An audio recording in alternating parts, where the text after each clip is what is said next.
verse 14 and 15, mama. Wathi u-Eli kuye, Yeah. kodwa kule mini yakunxila, yisuse iwayini yakho kuwe. Waphendula uHana wathi, hayi nkosi yami, ndingumfazi omoya unobunzima, andiselanga wayini azisele. Angakiphi? Ithi bandule uyabona lo muntu uyolile tembe akusaphumi ngaswe uyamkhazula umkhazulayo Hey Nkosi yami. akukumandanga emuva Yes Lord. uzofukuza Holy Spirit. unabathi unjani emuva engibini uNehemiya wafika inkosi yakhe exesha esezweni loThixo yambuza inkosi Nehemiya utheni usuku wakho unjenje utheni usawajela kanti Nehemiya ubi emuva Hey Nkosi yami. Indonga sithibekile. siyafana unjani emuva kwesisigidi siya kuYesu sithi Yesu uya Yesu uyafuna sana ngasemva kodwa nabalapha abakhoyo bayafika ngoLazaro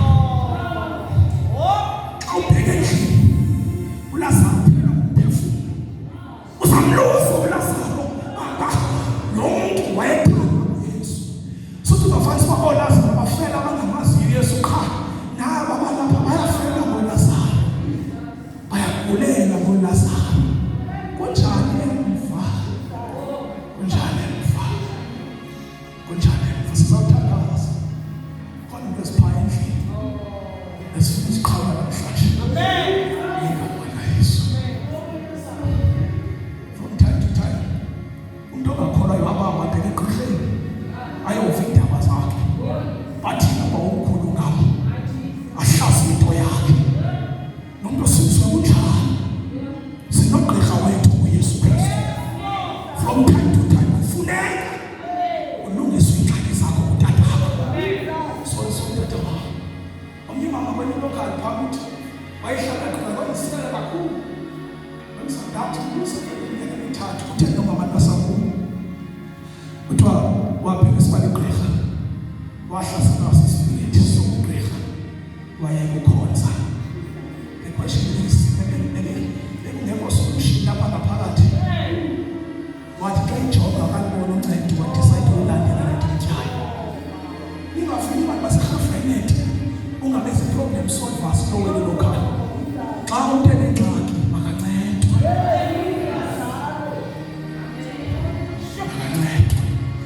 siyafana bandazaloka zalala uthi uwana uyabona utata uthi utata kuye wenzeka ntoni kuwe uthi nomzalwane hayi andiselanga tywala utywala busikumilisa abantu ndingumama onomoya onobunzima ungandibona ndithelile umoya wona ubhityile ngandibona ngapha nemoto engafile emqolo umoya wona uxunguphele yakazi umntu ahlala kudlekulu i-double story ufekelile ukuthi uzixhomile usibuze uzixhomela ntoni esitya yonke into nje umoya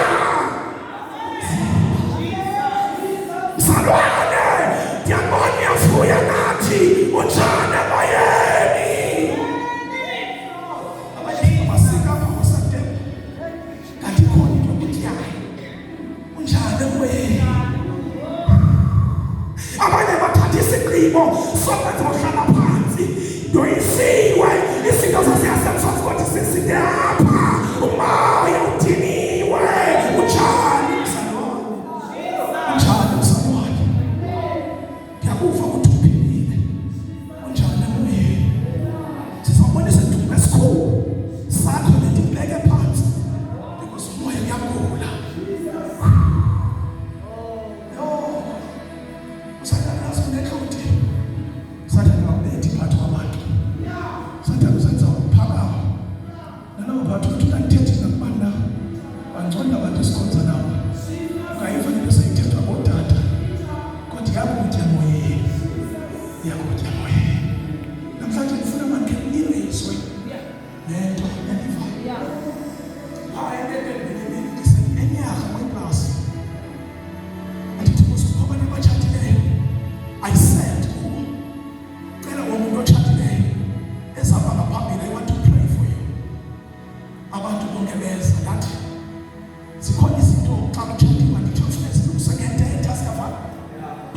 ngifuna imiracle, I'm gonna pray for God to deal with lezi zinto ngomthandazo.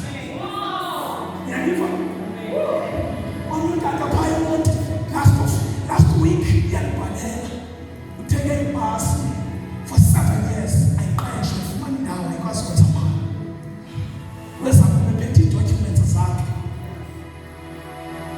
Wathi ukawenza ngoba wenze njani na? Ayikho msebenzi nomzalwane ngaphandle. Nkosi yami. Yes Lord. Imoto yaphangela namhlanje. Amen. Ngomthandazo. Njalo moya. Mfana kalonto. Mhlamba siphinde sithethe. Unjani msebenzi yaphila yesiyanceda. Unjani kodwa moya. Awusathandazi nje. Awuzakwazi ngokufasta. Inzima kwayi-1 day uyisala. Utshothi bakuzalunga nokukholwa kuwe. Mawungenje kodwa. Salwana njalo moya. Amen. Salwana.